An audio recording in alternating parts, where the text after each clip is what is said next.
Assalamualaikum warahmatullahi wabarakatuh. Pada kesempatan ini saya ingin memaparkan pemahaman saya terkait dengan filosofi Ki Hajar Dewantara. Baiklah, menurut saya Ki Hajar Dewantara itu membagi dalam filsafatnya atau pemahaman yang saya temui. Ki Hajar Dewantara membagi pendidikan dengan pengajaran.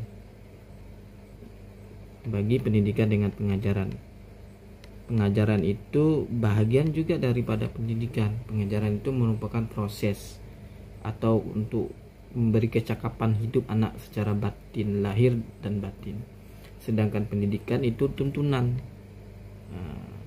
yang dibuat untuk mengantarkan kodrat anak yang dimiliki anak agar ia mampu mencapai keselamatan dan kebahagiaan yang setinggi-tingginya sebagai seorang manusia maupun sebagai anggota masyarakat. Soalnya gini, kalau kita umpamakan dengan yang lain, seandainya ikan itu kodratnya berenang. Ya kalau memang berenang, tuntun berenang, jangan disuruh ikan itu suruh memanjat pohon. Maka ini tidak akan mendapati pendidikan seperti itu. Maka tuntunannya inilah yang harus ditanamkan dalam diri sebagai guru, bahwa anak itu dituntun sesuai dengan kodratnya. Kemudian daripada itu, dasar-dasar pendidikan yang menuntun itu ada sesuai dengan kodrat. Maksudnya ada kodrat anak.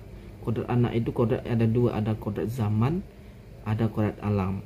Kodrat zaman itu ya seperti umpamanya anak ini terlahir dari daerah pesisir atau daerah pedalaman, itu kodrat alam.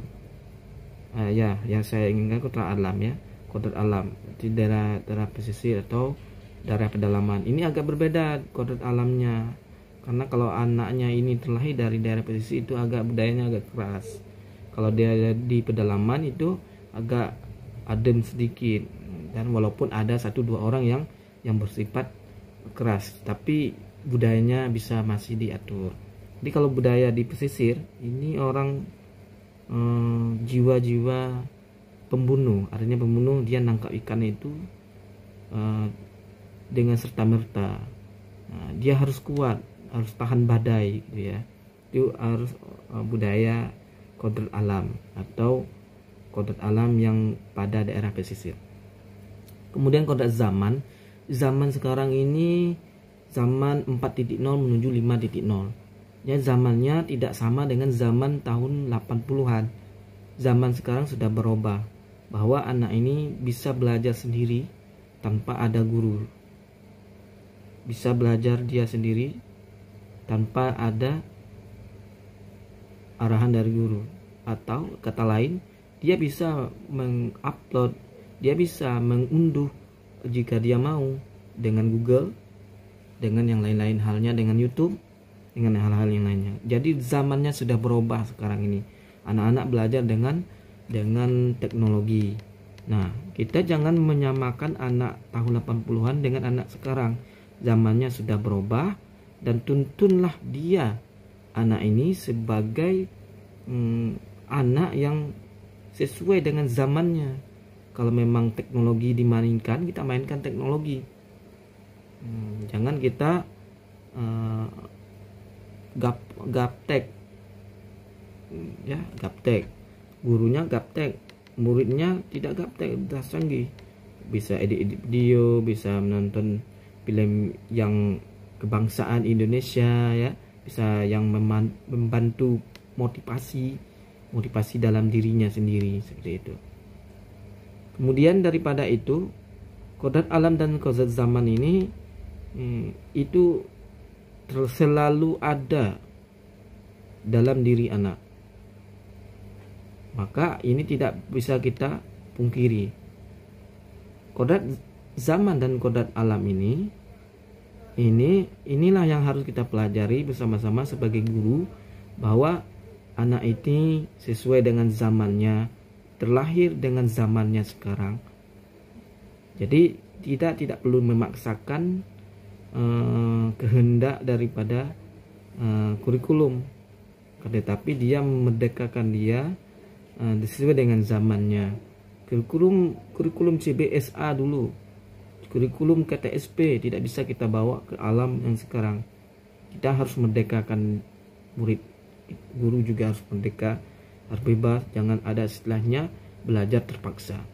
Kemudian daripada itu kita harus menuntun dia dan memberikan pengajaran budi pekerti, yang mana budi pekerti ini terdiri dari atau kata lainnya watak atau karakter. Jadi antara merupakan budi pekerti atau watak atau karakter itu merupakan perpaduan antara gerak pikiran, perasaan dan kehendak kemauan sehingga menimbulkan tenaga.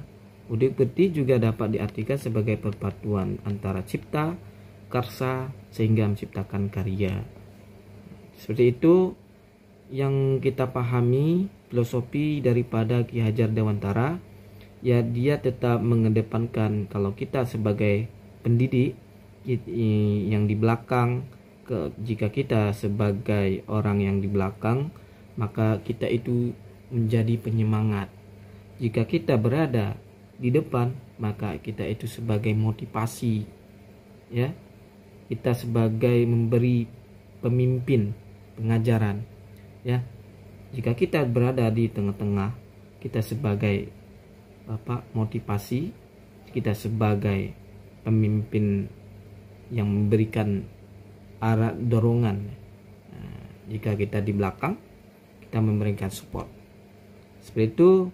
Seperti itulah yang diinginkan Ki Hajar Dewantara, bahwa Ki Hajar Dewantara dalam hal kecakapan kita sebagai guru, kita harus menerapkan 3 konsep yang dipaparkan oleh Ki Hajar Dewantara. Untuk tepatnya bahasa Jawanya seperti ini: Ingarso sung tulodo, in madyo mangun karso, tudhuri handayani. Ingarso sung tulodo artinya di depan memberikan contoh. Imadyo mangun karso, di tengah menyemangati. Tudhuri handayani, di belakang memberi dorongan, support dan sebagainya macam, sehingga murid itu menjadi sebuah kelahiran yang seperti petani melahirkan memerawat padi sehingga padi itu tumbuh dengan bagus dan baik. Jika guru itu di belakang memberikan semangat, ya, memberikan dorongan, jika di tengah memberikan semangat, dan jika di depan memberikan contoh. Inilah yang diharapkan kepada kita sebagai guru dalam 3 konsep yang menarik atau semboyan yang dipaparkan oleh Ki Hajar Dewantara. Semoga ini videonya bermanfaat buat kita semua. Jadilah insan yang merdeka, memerdekakan diri guru dan juga memerdekakan murid kita.